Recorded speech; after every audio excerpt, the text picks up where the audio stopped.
ایک مرتبہ پھر محبت سے درود شریف پڑھیے۔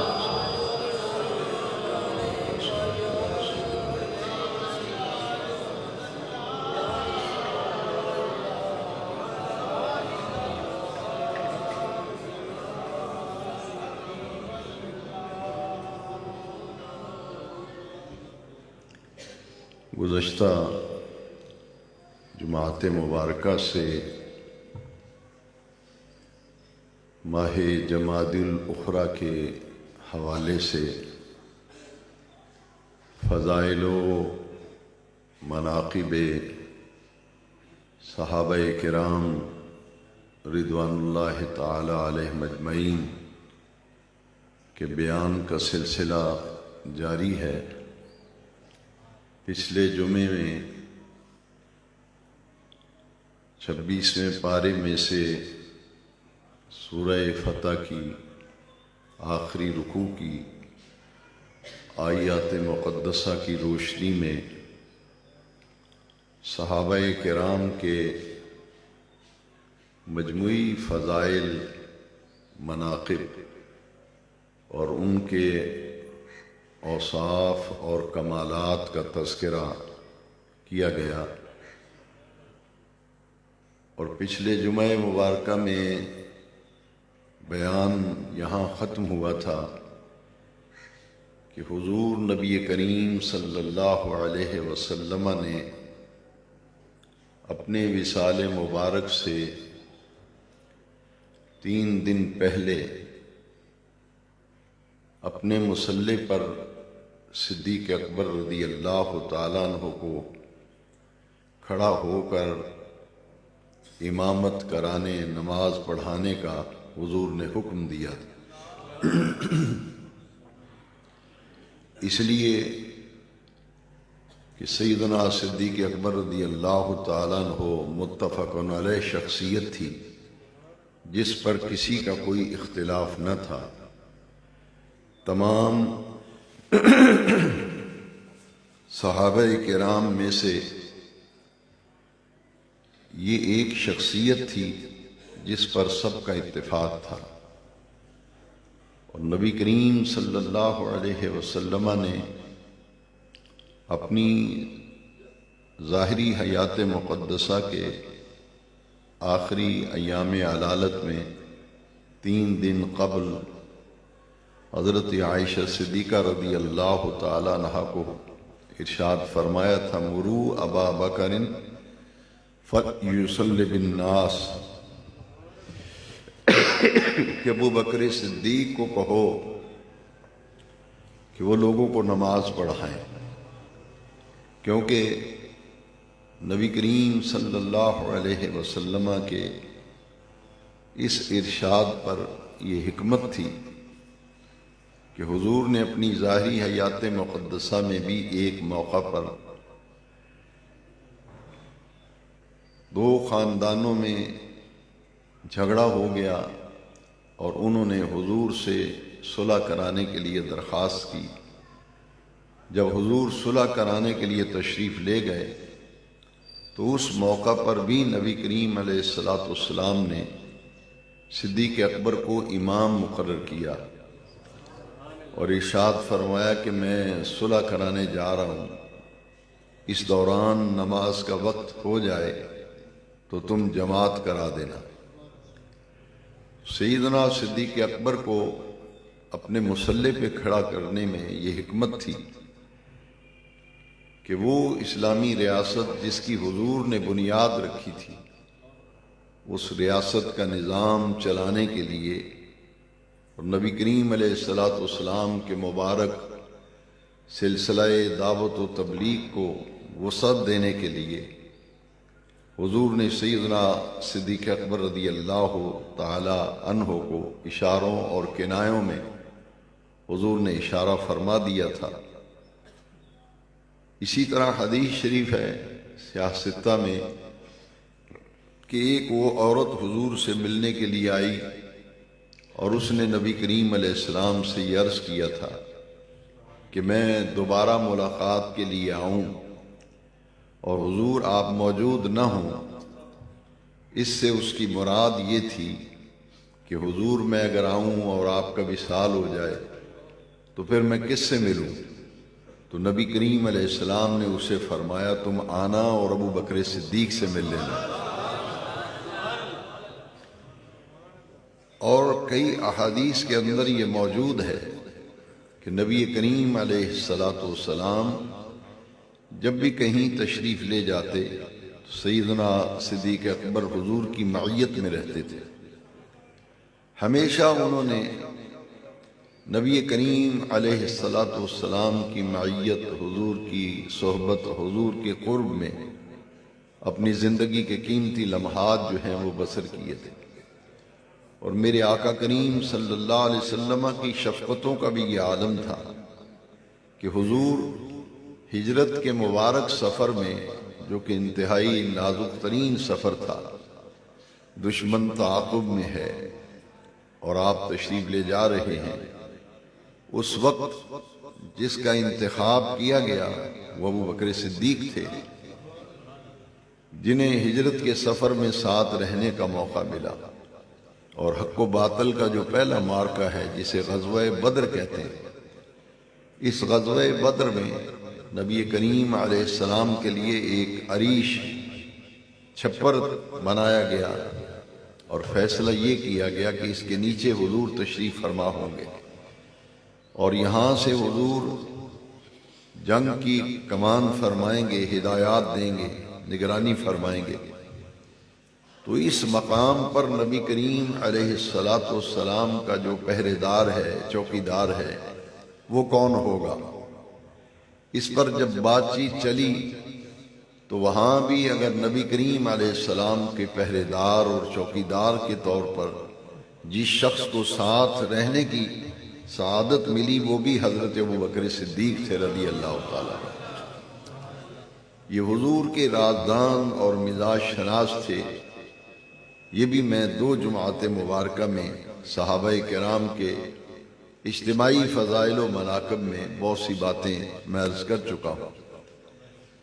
آج کے بیان جمعہ میں سیدنا صدیق اکبر رضی اللہ تعالیٰ عنہ کا جو مالی ایثار ہے، کیونکہ حضور کی حدیث شریف ہے ما نفعنی مال احد قط ما نفعنی مال ابی بکر، فرمایا کسی کے مال نے مجھے وہ فائدہ نہیں دیا جو فائدہ مجھے ابو بکر صدیق کے مال نے دیا۔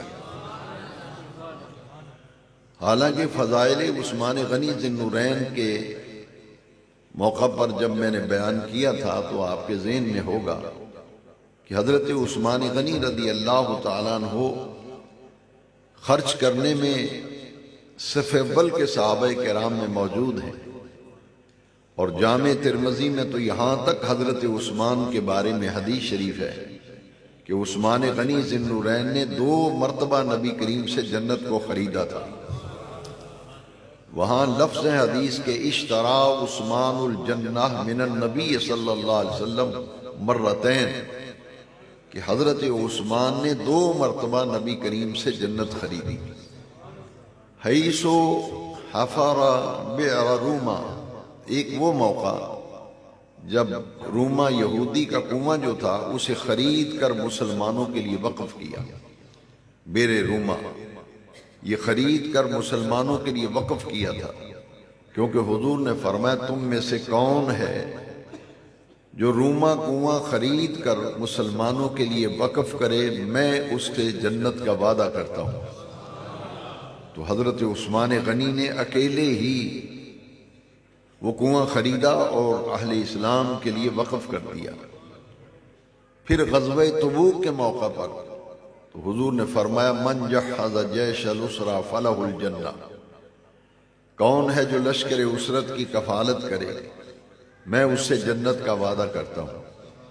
تو وہاں بھی حضرت عثمان غنی تھے رضی اللہ تعالیٰ عنہ جنہوں نے اکیلے سارے لشکر کا خرچہ برداشت کیا تھا۔ اور آپ حیران ہوں گے کہ تمام سپاہیوں، تمام فوجیوں، تمام کے جوتوں کا انتظام، ان کے لباس کا انتظام، ان کی سواریوں کا انتظام، ان کی اشیاء خورد و نوش کا انتظام، اور لڑنے کے لیے جن ہتھیاروں کی ضرورت تھی وہ سارا خرچہ اگر اٹھایا تھا تو اکیلے عثمان غنی نے اٹھایا تھا۔ بیر روما بھی خرید کر انہوں نے وقف کیا۔ مسجد نبوی کی توسیع کا معاملہ آیا تو حضرت عثمان غنی رضی اللہ تعالیٰ عنہ نے جو جگہ خرید کے دی، وہ جگہ کس کی تھی؟ 2 یتیم بچوں کی تھی۔ تو جب مسجد کو حضور نے توسیع کا ارادہ فرمایا کہ دن بدن اسلام پھیل رہا ہے، صحابہ کرام کی تعداد میں اضافہ ہو رہا ہے، نمازیوں کی تعداد بڑھ رہی ہے، تو مسجد جو ہے وہ تنگ پڑ گئی ہے، اسے مزید وسیع کیا جائے۔ تو اس کے لیے مسجد سے ملحق جو مکان تھا اسے خرید کر مسجد کی توسیع کا حضور نے ارادہ فرمایا۔ تو جب بلایا گیا کہ مالک مکان سے سودا کیا جائے تو پتہ چلا کہ وہ 2 یتیم بچوں کا مکان ہے۔ تو انہوں نے حضور سے عرض کیا کہ حضور، اگر ہماری کوئی اور پراپرٹی، کوئی جائیداد، کوئی وراثت ہوتی، کو ہمارے پاس کچھ اور ہوتا تو یہ مکان ہم ویسے ہی دے دیتے۔ اب ہم یتیم ہیں اور ہمارے پاس اس مکان کے سوا کچھ نہیں۔ تو حضور نے خاموشی اختیار فرما لی۔ حضرت عثمان غنی رضی اللہ تعالیٰ عنہ کو جب پتہ چلا کہ حضور مسجد کو توسیع کرنا چاہتے ہیں اور یہ مکان خریدنا چاہتے ہیں، لیکن حضور ایسے وہ لینا نہیں چاہتے کیونکہ یتیم بچوں کا مکان ہے اور اس مکان کے علاوہ ان کی کوئی جائیداد نہیں، تو پھر حضرت عثمان غنی کو جب اس ساری صورتحال کا علم ہوا تو انہوں نے وہ سارے کا سارا سامان مکان خرید کر نبی کریم علیہ السلام کی خدمت میں جا کے عرض کر دیا کہ حضور، میں نے یہ سنا ہے کہ آپ مسجد کی توسیع کے لیے یہ مکان خریدنا چاہتے ہیں۔ حضور نے فرمایا ہاں، معاملہ ایسے ہی ہے، مسجد کی توسیع کی ضرورت پیش آئی ہے۔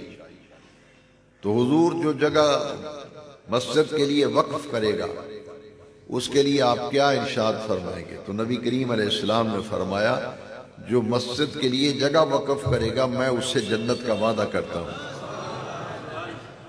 تو حضرت عثمان غنی نے جیب میں ہاتھ ڈالا، جیسے آج کے دور میں رجسٹری ہوتی ہے، اس زمانے میں وثیقہ ہوتا تھا، وہ کپڑے کے اوپر وہ لکھائی کر دی جاتی تھی کہ فلاں آدمی نے بیچا ہے، فلاں نے خریدا ہے۔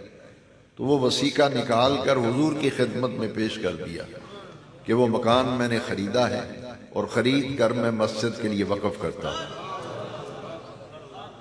حضرت سیدنا علی المرتضیٰ کرم اللہ تعالی وجہ الکریم کی شادی جب حضرت زہرا پاک سے ہوئی تو شادی کا سارا خرچہ اٹھانے والے حضرت عثمان غنی تھے رضی اللہ تعالی،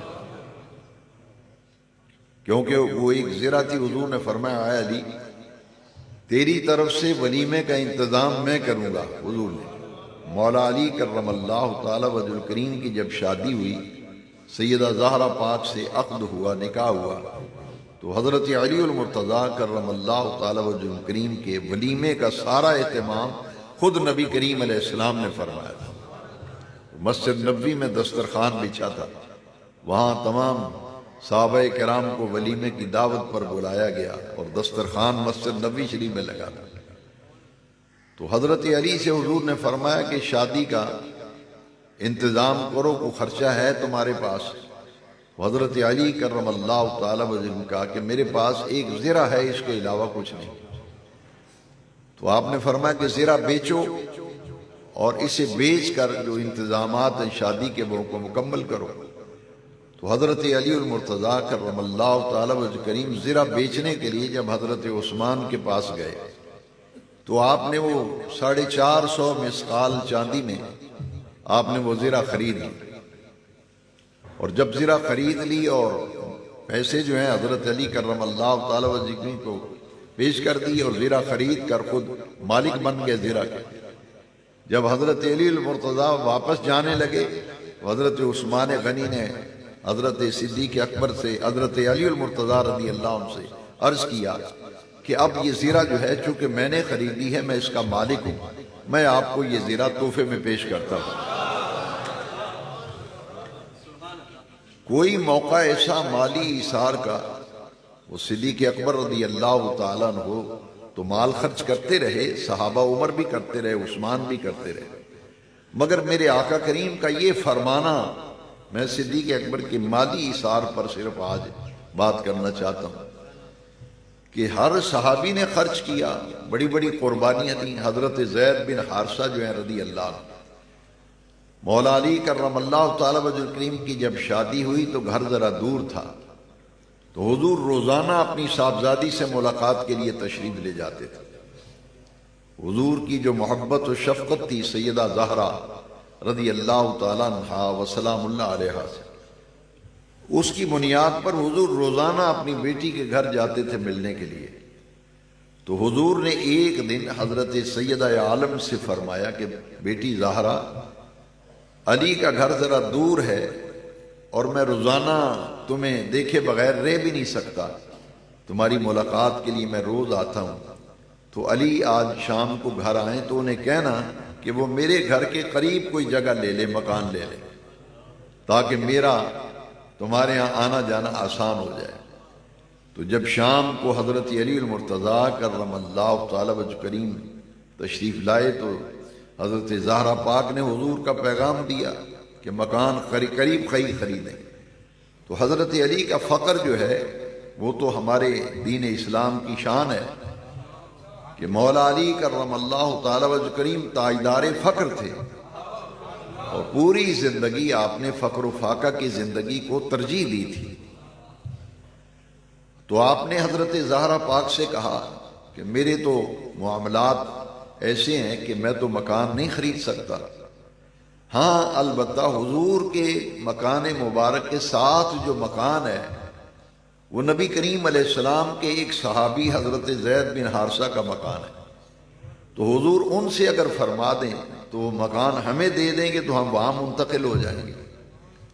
تو اگلے دن جب آقا کریم صلی اللہ علیہ وسلم سیدہ زہرا پاک کے ہاں رضی اللہ تعالیٰ عنہ تشریف لے گئے تو حضرت زہرا پاک نے پھر حضرت علی کا پیغام دیا کہ علی یوں کہہ رہے تھے کہ وہ آپ کے مکان کے ساتھ جو مکان ہے وہ زید بن حارثہ کا ہے، ان سے آپ ارشاد فرما دیں تو وہ نہ نہیں کریں گے، وہ تو رہائش کے لیے مکان دے دیں گے، وہ اگر مکان مل جائے تو ہم وہاں منتقل ہو سکتے ہیں، ہماری یہ صورت ہو سکتی ہے۔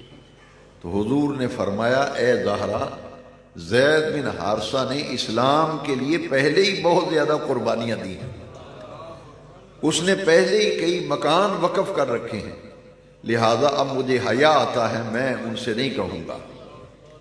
تو حضرت زید بن حارثہ کو کسی طرح سے اس بات کا علم ہو گیا کہ حضور نے یوں فرمایا اور حضرت علی پاک نے یوں جواب دیا، اور پھر ان کے جواب پر حضور نے یہ بیان فرمایا۔ یہ ساری صورتحال حضرت زید بن حارثہ کو جب پتہ چلی تو وہ چابی لے کر مکان کی حضور کے پاس آ گئے اور عرض کیا حضور میں نے ایسے ایسے سنا ہے۔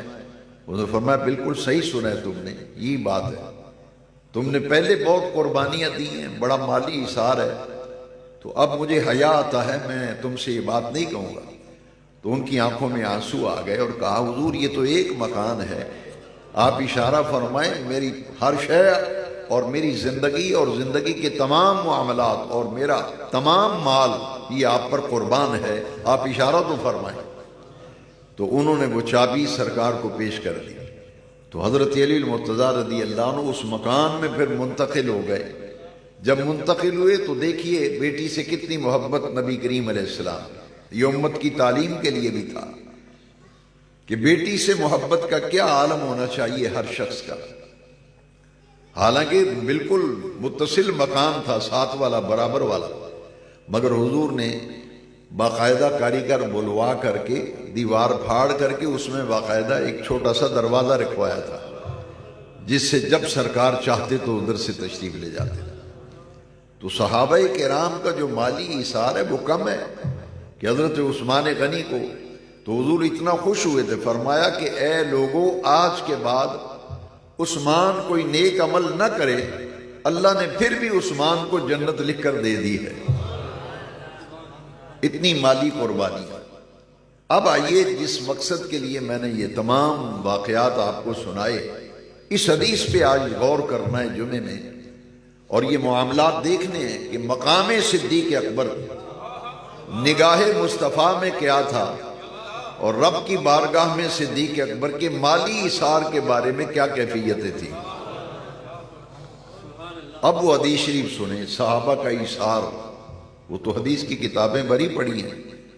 میرے نبی کریم علیہ السلام نے فرمایا ما نفعنی مال احد قط ما نفعنی مال ابی بکر، کسی کے مال نے مجھے وہ فائدہ نہیں دیا جو فائدہ مجھے ابو بکر صدیق کے مال نے دیا۔ صدیق اکبر کے مال نے جو فائدہ دیا وہ کسی کے اور کے مال نے فائدہ نہیں دیا۔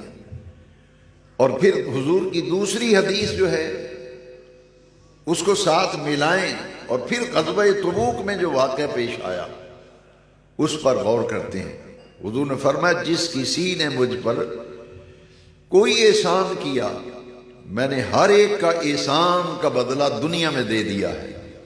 فرمایا صرف ابو بکر ہے جس کے احسانات کا بدلہ قیامت کے دن عرش والا رب عطا فرمائے گا۔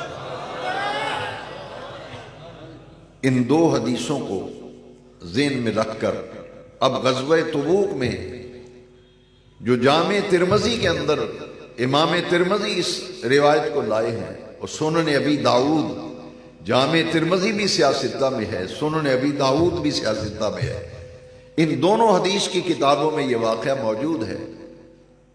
اور مشکات شریف میں جو سیدنا صدیق اکبر کے مناقب والا ان کے فضائل والا چیپٹر ہے، باب ہے، وہ کھولیں، اس میں یہ حدیث موجود ہے کہ حضرت عمر رضی اللہ تعالیٰ عنہ کے اندر ایک تڑپ رہتی تھی۔ وہ اکثر یہ کہا کرتے تھے کہ حضور جب بھی صدقہ اور خیرات کرنے کی ترغیب دیتے ہیں اور حضور فرماتے ہیں کہ اللہ کے راستے میں مال خرچ کرو تو ہر موقع پر ابو بکر نمبر لے جاتے ہیں، ہر موقع پہ ابو بکر سر فہرست ہوتے ہیں۔ وہ لسٹ بنائی جائے گی جب کس کس نے مال خرچ کیا تو ٹاپ آف دی لسٹ اگر کوئی نام آئے گا تو ابو بکر صدیق کا نام آئے گا۔ تو حضرت عمر یہ کہا کرتے تھے کہ میں کوشش کرتا ہوں کہ ہر موقع پہ ابو بکر سے بڑھ جاؤں، مگر ہر موقع پہ یہ نمبر لے جاتے ہیں۔ جب غزوہ تبوک کا موقع آیا تو حضور نے یہاں بھی وہی ارشاد فرمایا جو صدقہ و خیرات کی اپیل کرتے، ترغیب دیتے حضور فرماتے تھے۔ حضور نے فرمایا جاؤ مال لے کے آؤ تبوک کے لیے، غزوہ تبوک کے لیے مال لے کے آؤ۔ حضور نے فرمایا جو جو مال لائے گا اس سے آج میں سودا کروں گا، مال مجھے دے دو، جنت مجھ سے لے لو۔ اللہ کریم نے بھی ہماری جانوں اور مالوں کا سودا کیا ہے، قرآن میں ہے، اللہ نے بھی سودا کیا ہمارا۔ تو تمام صحابہ جب مال لینے کے لیے جا رہے تھے تو حضرت عمر کو سنا کہ عمر کہتے جاتے ہیں کہ ہر موقع پہ ابو بکر ہی نمبر لے جاتا ہے، آج میں اتنا مال لاؤں گا، اتنا مال لاؤں گا کہ میں صدیق سے آگے بڑھ جاؤں گا۔ اس حدیث شریف کی شرح میں محدثین نے بڑی پیاری بات لکھی ہے کہ خیر، نیکی، بھلائی اور اچھائی کے ہر کام میں آگے بڑھنے کا جذبہ یہ صحابہ کی سنت ہے، یہ صحابہ کی سنت ہے کہ ایک دوسرے سے بڑھ چڑھ کر نیکی، خیر، بھلائی کے کاموں میں آگے بڑھنے کا جذبہ، اسے مقابلہ کہتے ہیں، مسابقت بھی کہتے ہیں، ایک دوسرے سے آگے بڑھنا۔ عمر کہتے ہیں آج میں بڑھوں گا، دیکھیے کیسے بڑھتا ہوں۔ اور گھر میں گئے اور سارے سامان کے 2 حصے کیے، اور ایک حصہ بیوی بچوں کے لیے رکھا اور ایک حصہ باندھ کر کے حضور کی خدمت میں پیش کر دیا۔ تو حضور نے پوچھا عمر آج کتنا مال لائے ہو؟ تو حضرت عمر کہتے ہیں آقا جی تو بنصف مالی، آدھا مال لایا ہوں اور آدھا بیوی بچوں کے لیے رکھا ہے۔ تو حضور ابھی یہ گفتگو فرما ہی رہے تھے کہ صدیق آ گئے۔ اب صدیق آئے تو حضور نے ایک نگاہ اٹھا کے ابو بکر کو دیکھا تو انہوں نے کیا کیا کہ تن کے کپڑے اتار کر بھی سامان میں رکھ لیے تھے اور ایک ٹاٹ اور بوری لپیٹ کر کنڈوں کے بٹن بنائے ہوئے تھے، سارا سامان حضور کے سامنے رکھ دیا۔ حضور نے مسکرا کے فرمایا ابو بکر آج کتنا مال لائے ہو؟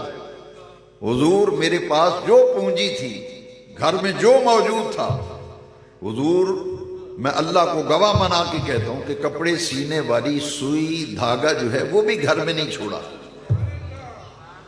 میں تو سوئی تک ہر شے لے کے آ گیا، یہاں تک کہ تن کے کپڑے بھی اتار کے رکھ لیے۔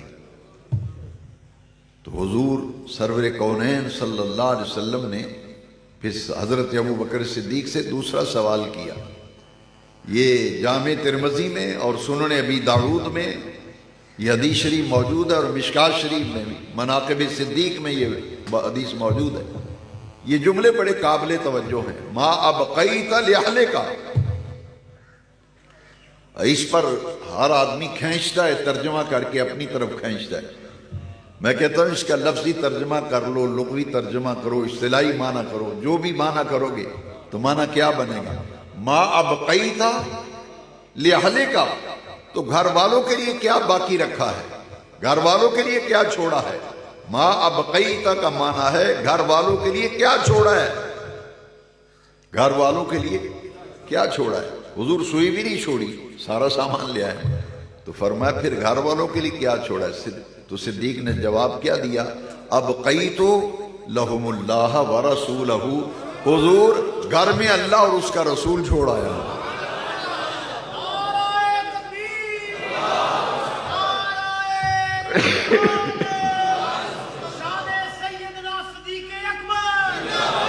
گھر میں اللہ اور اس کا رسول چھوڑا ہے۔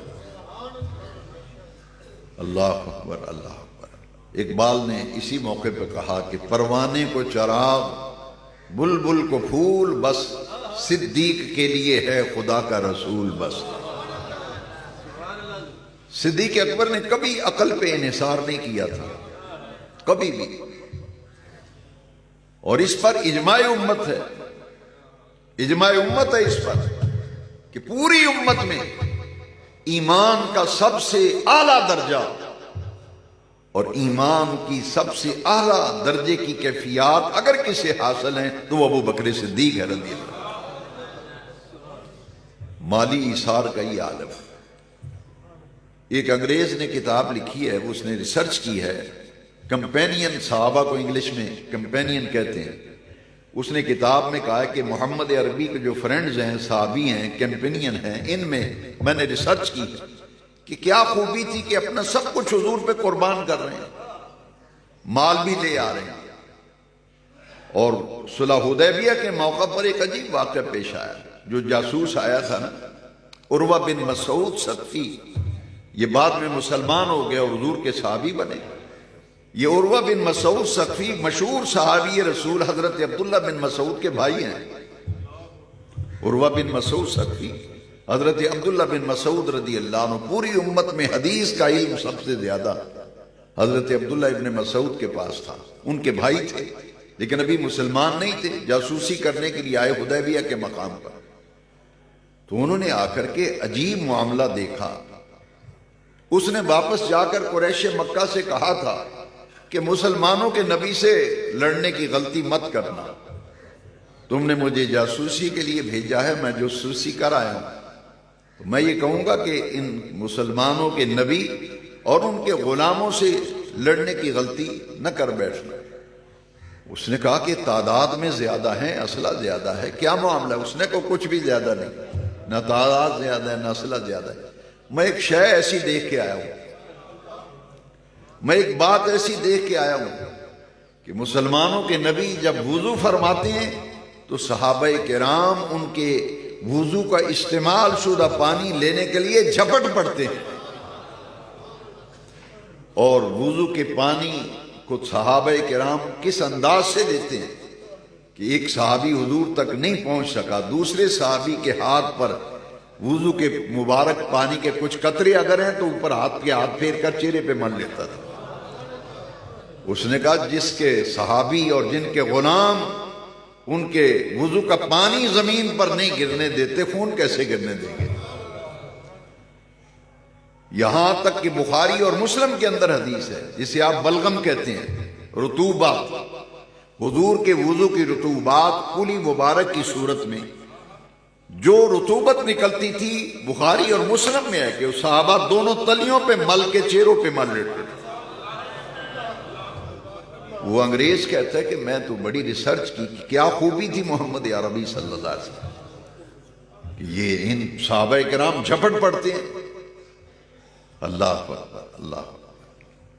ایک بدبخت کافر نے حضور سے یہ کہا تھا کہ یہ جو آپ کے ارد گرد پھرتے ہیں نا، جب مشکل وقت آئے گا یہ سب آپ کو چھوڑ دیں گے، یہ پھر نظر نہیں آئیں گے اگر آپ پہ کوئی مشکل وقت آئے۔ تو صحابہ نے کہا اچھا پھر تمہارا بھی علاج کرتے ہیں۔ تو وہی شخص پھر کہنے لگا کہ اب میں یقین رکھتا ہوں اس بات پر کہ صحابہ تو دل و جان سے حضور پہ فدا ہیں، ان کی محبت اور عقیدت کا یہ عالم ہے۔ اب میں کہتا ہوں کہ دنیا ادھر کی ادھر ہو جائے، جن کو صحابہ کہتے ہیں وہ حضور کا ساتھ نہیں چھوڑ سکتے۔ مال بھی قربان کر رہے ہیں، جانیں قربان کر رہے ہیں۔ تو یہ صحابہ کرام کے انگریز نے ریسرچ کی، اس نے کہا کہ اگر عقل پہ انحصار کریں، صدیق اکبر کے واقعات دیگر صحابہ کے، میں نے بڑی دلچسپی سے اس کتاب کو پڑھا ہے، اس کا انگلش میں اردو ترجمہ ہو گیا۔ میں یہ دیکھ رہا تھا کہ غیر مسلم جو ہیں وہ حضور کی شخصیت اور صحابہ کے بارے میں کیسے ریسرچ کرتے ہیں۔ میں نے جب پڑھا تو میں حیران رہ گیا۔ اس نے کہا کہ اگر کوئی عقل مند ہونا تو صدیق اکبر کے واقعات جب پڑھے تو دو موقع بڑے نازک آئے صدیق کی زندگی میں۔ تو ہر سننے والا بظاہر عقل پہ انحصار کرنے والا جو عشق سے لگن رکھتا ہے، حضور کی ذات سے عشق ہے، محبت ہے، یا جو مقام عشق پر ہے، ان کی کیفیت ہی الگ ہے۔ وہ انگریز کہتے وہ تو مسلمان نہیں ہے نا، وہ کہتے دو واقعات ایسی ہیں جسے سن کر انسان کہتا ہے کہ ابو بکر نے کوئی عقل مندی نہیں کی تھی، یہ کوئی عقل مندی والا کام نہیں جڑا صدیق نے کیتا ہے۔ وہ دو موقع کون سے ہیں؟ ایک وہ جو غزوہ تبوک پہ سارا سامان ہی اٹھا کے لے آئے، سوئی بھی نہیں چھوڑی۔ عقل مند کہتا ہے یار تیری بیوی ہے، تیرے بچے ہیں، عقل کہتی ہے سب کچھ ہے، ٹھیک ہے حضور سے تجھے محبت ہے لیکن سارا سامان ہی لے آئے ہو۔ اس نے کہا میں اس نتیجے پر پہنچا ہوں کہ ابو بکر وہ ہے جو عقل پہ انحصار نہیں کرتا تھا، وہ مقام عشق پہ فائز تھا۔ دوسرا موقع ہجرت کا جب موقع تھا، دیکھیے صدیق تمام صحابہ میں سر فہرست صدیق ہیں، یہ مقام ایسے نہیں ملا۔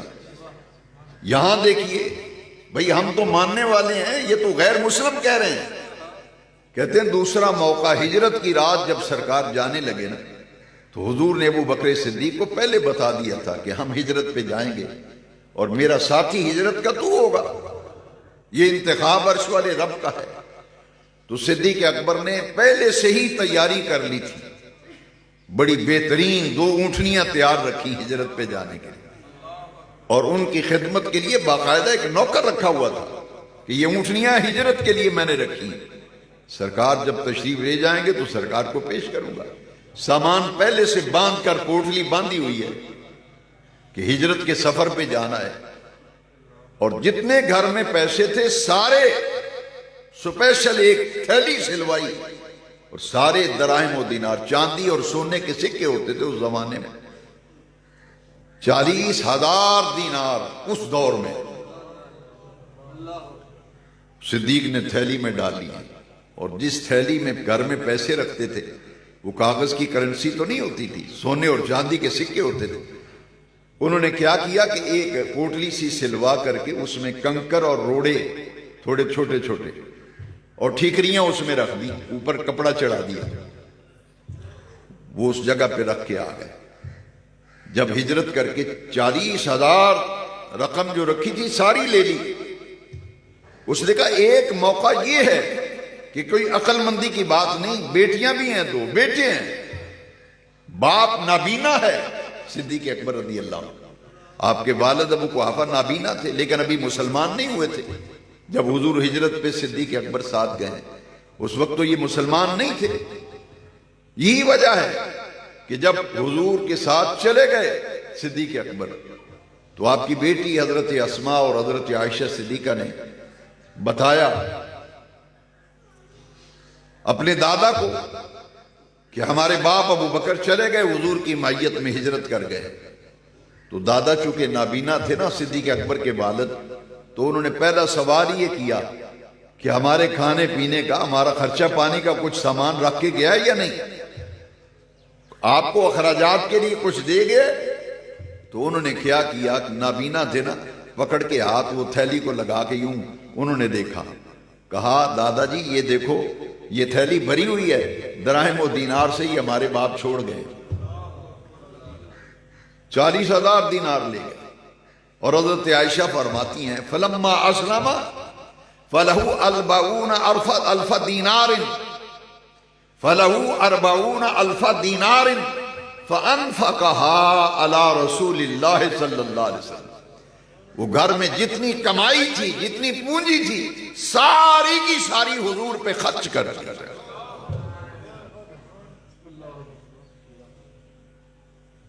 انگریز ریسرچ اسکالر کہتا ہے کہ دوسرا موقع یہ ہے کہ عقل مندی کا کام نہیں تھا، بیوی تھی، بیٹیاں تھیں، بیٹے تھے، باپ تھا بوڑھا نابینا، وہ خرچہ پانی چھوڑ جاتے، لیکن ساری رقم ہی لے گئے، اس لیے کہ پتہ نہیں کہاں کہاں ہجرت میں جانا پڑے، کیا کیا معاملات پیش آئیں، تو ہمارے پاس کچھ ہوگا تو سارا حضور پہ خرچ کر دوں گا۔ یہ 2 موقع ایسے تھے، اسی لیے حضور نے فرمایا ما نفعنی مال احد قط ما نفعنی مال ابی بکر، کسی کے مال نے مجھے وہ فائدہ نہیں دیا جو فائدہ مجھے صدیق اکبر کے مال نے دیا۔ انگریز کہتا ہے کہ مسلمانوں میں، صحابہ میں سے صدیق کا جو سب سے بلند مرتبہ مسلمانوں میں اجماع امت ہے کہ افضل الخلق بعد الرسل، افضل الخلق بعد الرسل اگر کوئی ہے نبیوں رسولوں پیغمبروں کے بعد پوری انسانیت میں افضل ابو بکر صدیق ہے۔ تو وہ کہتا ہے کہ اگر عقل پہ کوئی انحصار کرتے صدیق تو یہ مقام نہ ملتا، یہ تو عشق کو لے کر کے چلے اور حضور کی محبت میں سب کچھ قربان کر کے صدیق نے وہ مقام پایا، 1.25 لاکھ صحابہ میں کسی اور کو یہ مقام نہ ملا، سب کچھ حضور پہ قربان کر رہے ہیں۔ اور زندگی میں کئی ایسے موقع آئے، سبحان اللہ۔ حضور ایک انصاری کے باغ میں تشریف لے گئے، وہاں ایک کنواں تھا، حضور تشریف لے گئے، وہاں کنویں میں، وہ پرانے زمانے کا کنواں اگر آپ نے دیکھا ہے تو زمین سے تھوڑی سی اونچی 4 دیواری وہ گول سی دیوار بنی ہوتی تھی، حضور اس کے اوپر جا کر بیٹھ گئے اور پاؤں مبارک حضور نے اس کنویں کے اندر کی طرف لٹکا لیے اور دیوار منڈیر کے اوپر سرکار بیٹھ گئے۔ اس زمانے میں جو باغ ہوتے تھے ان کا 4 دیواری ہوتی تھی اور اس کا ایک دروازہ بھی ہوتا تھا، تو دروازہ اندر سے بند تھا۔ انصاری نے کہا کہ حضور آرام فرمانا چاہتے ہیں کچھ دیر، دروازے کو کنڈی لگا دی، تو دروازے پر دستک ہوئی، کسی نے کھٹکھٹایا دروازہ، تو جب وہ انصاری صحابی کھولنے کے لیے گئے تو حضور نے فرمایا دیکھو کون ہے، من دق الباب، کون دروازہ کھٹکھٹا رہا ہے؟ فرمایا دیکھو بھی کون ہے اور جو بھی ہے اس کو جنت کی بشارت دے دینا۔ دروازہ کھولنا اور اس کو مبارک دینا کہ نبی کریم علیہ السلام نے فرمایا اسے کہنا تمہیں جنت کی بشارت ہے۔ انصاری گئے، دروازہ کھولا تو ابو بکر صدیق تھے رضی اللہ عنہ۔ انصاری صحابی کہتے ہیں تمہیں مبارک ہو، حضور نے فرمایا دروازہ بھی کھولو، استقبال بھی کرو آنے والے کا، اس کو جنت کی خوشخبری بھی سنا دو۔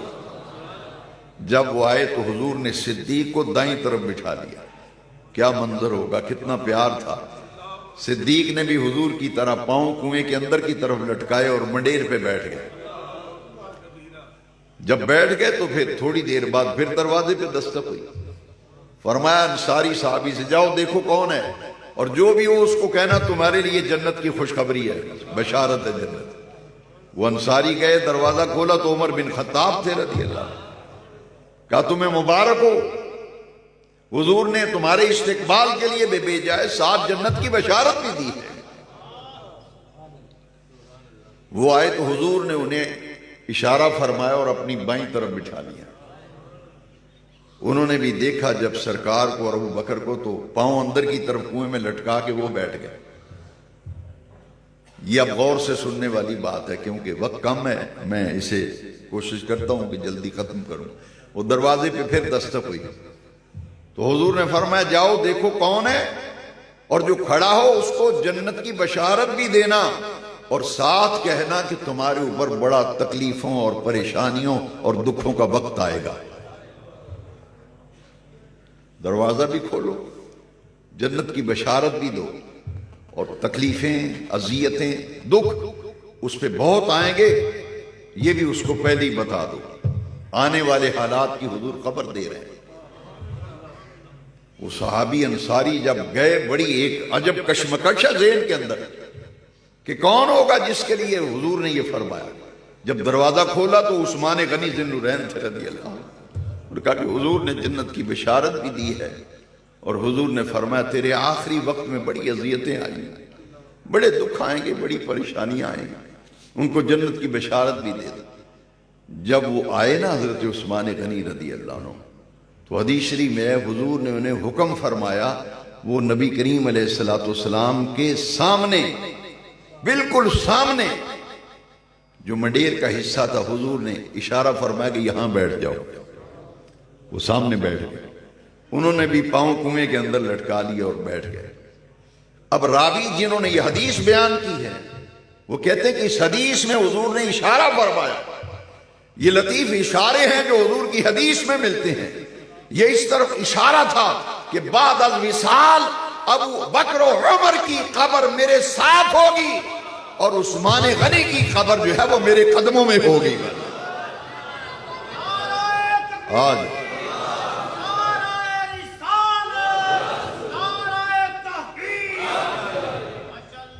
سامنے بٹھا لیا۔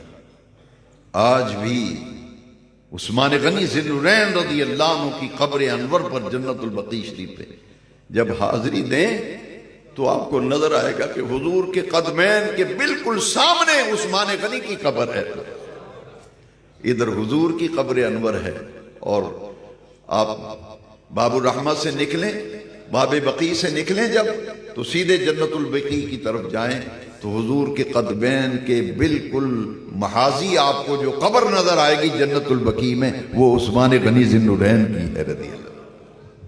یہ 10 صحابہ کرام ہیں جن کے حضور نے نام لے کر جنتی کی بشارت دی۔ یہ ترتیب فضیلت یاد رکھنا ضروری ہے۔ میں نے پچھلے جمعے اشارہ کیا تھا کہ تمام صحابہ میں افضل خلفائے راشدین ہیں، اس کے بعد عشرہ مبشرہ ہیں۔ 4 صحابہ تو خلفاء جنہیں خلفاء اربعہ کہتے ہیں، جو 10 جن کو جنت کی بشارت دی، ان میں ابو بکر ہیں، عمر ہیں، عثمان ہیں، علی ہیں، یہ تو خلفاء اربعہ ہیں۔ باقی 6 صحابہ کرام ان کے علاوہ ہیں جن کو حضور نے جنت کی بشارت دی۔ تو سب سے افضل خلفاء راشدین، اور ان کے بعد وہ 6 صحابہ جو عشرہ مبشرہ میں ہیں۔ خلفاء راشدین میں بھی ہیں، عشرہ مبشرہ میں بھی ہیں۔ اس کے بعد پھر نمبر آتا ہے بدری صحابہ کا، اصحاب بدر کا پھر مقام آتا ہے۔ یہ ترتیب فضیلت ہے۔ تو صدیق اکبر رضی اللہ تعالیٰ عنہ وہ حضور کے عاشق صادق ہیں کہ پوری امت میں سیدنا صدیق اکبر رضی اللہ تعالیٰ عنہ کو افضل بنایا گیا۔ افضل الخلق بعد الرسل، افضل البشر بعد الانبیاء بالتحقیق، یہ صدیق اکبر ہیں رضی اللہ عنہ۔ جہاں دیکھا، سفر میں دیکھا ساتھ، حضر میں دیکھا ساتھ، مزار میں دیکھا ساتھ، غار میں دیکھا تو ساتھ۔ تو میں تو حدیث سنا چکا ہوں، تقویت کے لیے عرض کر، حضور نے فرمایا انت صاحبی فی الغار و صاحبی علی الحوض۔ ابو بکر تو غار میں بھی میرا ساتھی ہے، قیامت کے دن حوض کوثر پہ بھی میرا ساتھی ہوگا۔ مشکات شریف کی ایک حدیث پر آج جمعے کا بیان مکمل کرتا ہوں۔ حضرت ام المومنین عائشہ صدیقہ رضی اللہ تعالیٰ عنہ نے حضور سے پوچھا کہ آپ کی امت میں کوئی ایسا شخص ہے جس کی نیکیاں اتنی ہوں جتنے آسمان کے تارے ہیں؟ فرمایا ہاں، میری امت میں ایک شخص ہے، وہ عمر بن خطاب ہے، جس کی نیکیاں اتنی ہیں جتنے آسمان کے تارے ہیں۔ تو انہوں نے عرض کی حضور این حسنات و ابی بکر، کہ میرے والد ابو بکر کی نیکیاں، ان کا کیا درجہ ہے؟ حضور نے فرمایا عائشہ تیرے باپ ابو بکر کی ایک نیکی عمر کی ساری نیکیاں تیرے باپ ابو بکر کی ایک نیکی کے برابر ہیں۔ عمر کی ساری نیکیاں اور ابو بکر کی ایک نیکی۔ یہ حضور فرما رہے ہیں۔ معلوم یہ ہوا کہ حضور کو آسمان کے تاروں کی تعداد کا بھی علم ہے اور صحابہ کرام کی نیکیوں کا بھی علم ہے۔ اور نیکی کون سی ہے؟ محدثین فرماتے ہیں غالب گمان ہے وہ نیکی جس کا ذکر عرش والے رب نے قرآن میں بڑے اہتمام سے کیا ہے، وہ نیکی غار والی نیکی۔ اِلَّا تَنْصُرُوهُ فَقَدْ نَصَرَهُ اللَّهُ اِذْ أَخْرَجَهُ الَّذِينَ كَفَرُوا ثَانِيَ اثْنَيْنِ إِذْ هُمَا فِي الْغَارِ۔ یہ غار والی نیکی کا بڑے اہتمام سے بے نیاز رب نے قرآن میں ذکر کیا۔